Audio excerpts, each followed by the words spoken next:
آپ کی امی اور بہنیں محلے کی خالہ کے پاس عیادت کو گئی ہیں۔ میں نے فوراً اس سے کہا آپ بھی چلی جاتی، آپ کا دل بھی بہل جاتا، یہاں اکیلے بیٹھ کر آپ نے کیا کرنا تھا۔ تبھی وہ کہنے لگی امی نے کہا تھا مگر میں نے خود ہی منع کر دیا، مجھے کہیں نہیں جانا، مجھے اکیلے رہنے کی عادت ہے۔ اس کی اس بات نے مجھے حیران کر دیا۔ اکیلے رہنے کی عادی مطلب آپ کو کچھ یاد آ رہا ہے؟ یہ سنتے ہی نازش کے چہرے پر پریشانی واضح ہو گئی، جیسے میں نے اس کی کوئی چوری پکڑ لی ہو۔ اس نے فوراً بات کو بدل دیا، نہیں مطلب میں اکیلا رہنا زیادہ پسند کرتی ہوں، مجھے لوگوں کے ہجوم سے کوفت محسوس ہونے لگتی ہے اور میرا دل گھبرانے لگتا ہے۔ وہ فوراً وہاں سے اٹھی اور کہنے لگی میں آپ کے لیے ابھی کھانا گرم کر کے دیتی ہوں۔ میں ہاتھ منہ دھو کر کمرے میں بیٹھ گیا۔ تبھی نازش میرے لیے کھانا لے کر آئی اور وہیں صوفے پر بیٹھ گئی۔ میں کھانا کھاتے ہوئے بار بار اس کی طرف دیکھنے لگا۔ میری نیت میں کوئی کھوٹ نہیں تھا، نہ جانے کیوں نازش میں ایک عجیب سی کشش تھی جو کسی کو بھی اپنی طرف مائل کر سکتی تھی۔ نازش کی آنکھیں بڑی بڑی اور گہری تھیں۔ میں نے نازش کی طرف دیکھتے ہوئے کہا آپ کے لیے کچھ سامان لایا ہوں، آپ دیکھ لیں۔ وہ کہنے لگی اس تکلف کی کیا ضرورت تھی؟ تب میں نے اس کی طرف دیکھتے ہوئے کہا کہ آپ نے میرے لیے میرا جوڑا استری کیا تھا تو شکریہ، اس کا بنتا تو ہے۔ یہ کہتے ہوئے میں نے بطور خاص اس کا چہرہ دیکھا، لیکن اس کے چہرے پر کوئی خاص تاثرات نہیں تھے۔ تو میں نے کچھ ہی دیر میں کھانا ختم کیا اور نازش برتن اٹھا کر لے گئی۔ اس کے جانے کے بعد بھی میں اسی کے بارے میں سوچ رہا تھا۔ مجھے ابھی بھی یہی محسوس ہو رہا تھا جیسے وہ میرے آس پاس اور قریب ہی کہیں موجود ہے۔ نہ جانے اس لڑکی میں ایسی کیا خاص بات تھی کہ میرا دل آہستہ آہستہ اس کی طرف مائل ہو رہا تھا۔ کچھ ہی دیر میں میری ماں اور بہنیں بھی آ گئی اور جب انہوں نے مجھے گھر پر دیکھا تو کہنے لگیں آج تم جلدی آ گئے۔ میں نے اماں سے یہی کہا جی اماں، آج کام جلدی ختم ہو گیا تھا اور کچھ میں پھل وغیرہ لے کر آیا ہوں، نازش کو بھی دے دیجیے گا۔ میں نے جب ایسے کہا تو میں نے ایک دم چونک کر مجھے دیکھا اور کہنے لگی بیٹا میں نازش کو ہر چیز دیتی ہوں اور ویسے بھی اس کے اوپر کوئی روک ٹوک نہیں ہے، اسے جو چاہیے ہوتا ہے وہ لے لیتی ہے۔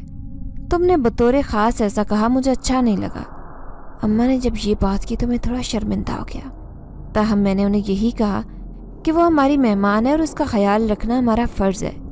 اسی وجہ سے میرے منہ سے نکل گیا، ورنہ ایسی کوئی بات نہیں۔ لیکن اماں کا مزاج تبدیل نہیں ہوا، انہیں ابھی تک اسی بات پر غصہ تھا۔ تاہم میں نے بھی ان کے غصے کو اہمیت نہیں دی اور گھر سے باہر نکل آیا۔ اس وقت میرا ارادہ تھا کہ کچھ دیر اپنے دوستوں کے ساتھ بیٹھ کر اور پھر واپس آ کر سو جاؤں گا۔ کچھ دن اسی طرح گزرے تھے۔ نازش ابھی بھی ہمارے گھر تھی اور اسے کچھ بھی یاد نہیں آیا۔ ایک دن جب میں گھر لوٹا تو اس وقت نازش کچن میں کھڑی کھانا بنا رہی تھی۔ میں بے حد حیران ہوا کیونکہ ہمارے ہاں تو یہ رواج ہی نہیں تھا کہ مہمانوں سے کام کروایا جائے۔ مجھے ایک دم غصہ آ گیا اور میں سیدھا اماں کے پاس پہنچ گیا۔ اماں یہ کیا حرکت ہے؟ آپ نے نازش کو گھر کے کاموں پر لگا دیا ہے؟ وہ کچن میں کھڑے ہو کر کھانا بنا رہی ہے، آخر وہ مہمان ہے، کچھ تو خیال کریں۔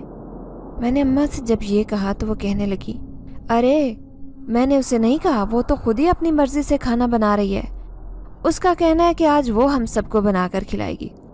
اب تم بتاؤ میں اسے کیسے منع کرتی؟ حالانکہ میں تو اسے 2-3 بار کہہ چکی ہوں کہ تم مت بناؤ، تم مہمان ہو، لیکن وہ نہیں مانی۔ اماں نے جب مجھے یہ کہا تو میں ان کی طرف دیکھتا رہ گیا۔ کہا کہ آپ کو چاہیے تھا کہ زبردستی اسے روک لیتی، ایسے مناسب نہیں لگتا۔ میں نے جھنجھلاہٹ بھرے انداز میں اماں کو کہا تو وہ بھی غصہ ہو گئی اور کہنے لگی کیا تمہارے خیال میں نے اسے منع نہیں کیا ہوگا؟ میں نے اسے بہت روکا لیکن وہ باز نہیں آئی، تو پھر میں کیا کر سکتی ہوں؟ اماں نے بھی بغیر کسی لگی لپٹے کہہ دیا تو میں خاموش ہو گیا، لیکن مجھے اس بات پر غصہ آ رہا تھا کہ اماں نے اچھا نہیں کیا۔ کچھ ہی دیر بعد اماں کی آواز سنائی دی۔ وہ کہہ رہی تھی کہ نازش چھت پر جاتی ہے اور اکیلے باتیں کرتی ہے، مجھے بہت عجیب لگتا ہے اور خوف زدہ کرتا ہے، نہ جانے کس سے باتیں کرتی ہے اور کیا باتیں کرتی ہے۔ اماں نے جب مجھے یہ کہا تو میں ان کی طرف دیکھتے ہوئے کہنے لگا اماں آپ نے جو نازش کے خلاف ماس کھول لیا، کہ آپ کو ذرا بھی اندازہ ہے کہ اس پر کیا بیت رہی ہے؟ وہ یہاں پر کسی کو نہیں جانتی، کسی کو پہچانتی نہیں ہے،